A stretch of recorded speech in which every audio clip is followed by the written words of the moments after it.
Our goal with Rember was to create a spaced repetition system which would be cleaner and much easier to use compared to Anki and other systems out there.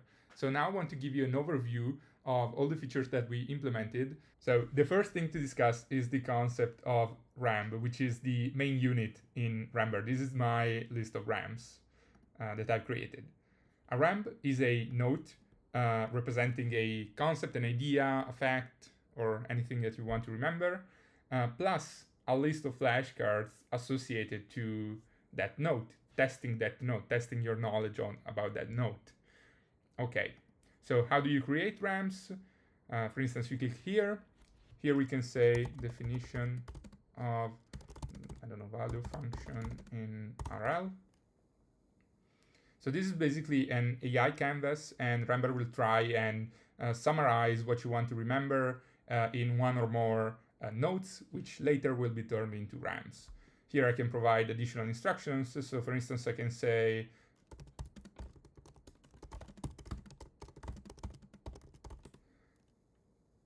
and yeah, we get the formal definition as well.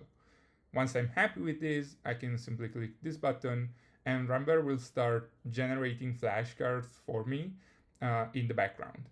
There are a few more ways in which I use this workflow. Sometimes I just paste in a piece of text from an article or a book that I'm reading. Some other times I do a split screen, and on the left I have an article, and on the right I have Rember, and I take notes directly in here. Then I paste the markdown for the entire article and get a list of notes that are then turned into flashcards by Rember. Okay, so now it's done generating the flashcards. Let's take a look at them. The first one asks about what is the general purpose of a value function, and notice it properly introduces the relevant context. In the second one, it's about the formal definition of state value function. You can already see like the level of attention that we put in designing this prompt.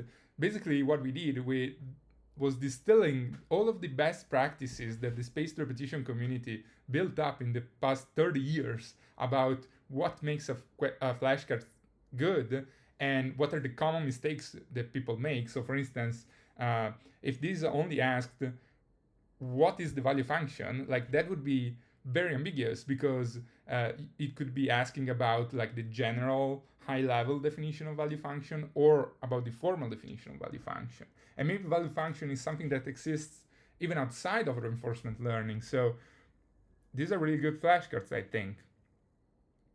And the other ones are about further details about the definition that help you create a richer memory about this concept. Now let's go back and open up Claude. We have an MCP server, so you can say create flashcards about the difference between iron and steel. Usually I don't use it this way. The way I use it is first I ask a question to Claude, and once it gives me an answer, then I tell it, okay, add this to Rember.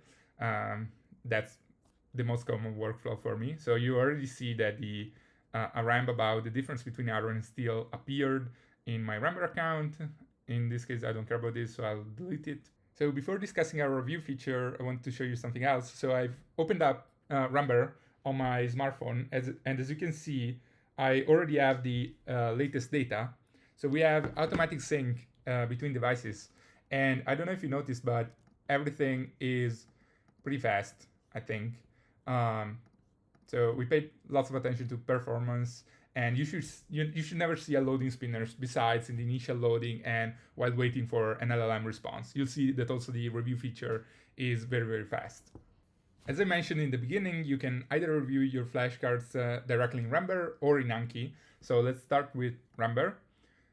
It works in the usual way. So you get a question, you think of the answer, you reveal the answer, and finally you tell Rember whether you got it right or wrong. We only have two buttons. That was a conscious decision. I think this is much simpler, and having more buttons doesn't provide that many benefits in the scheduler accuracy.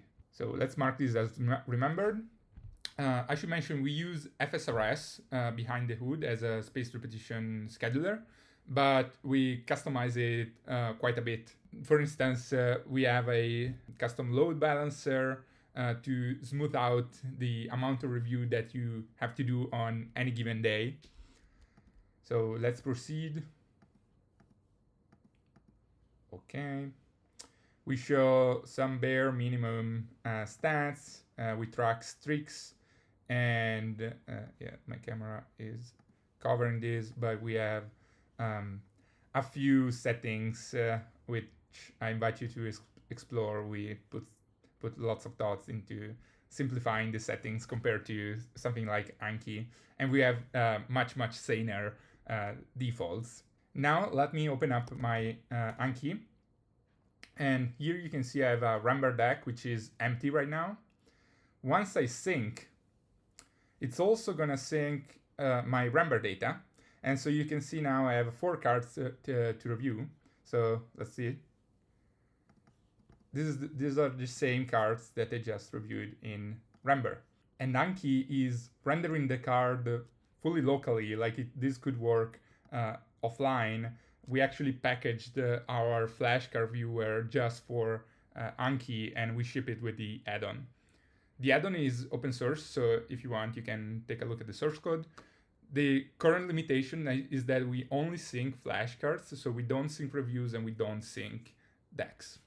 So this is it. I hope you enjoyed this video, and let me know what you think.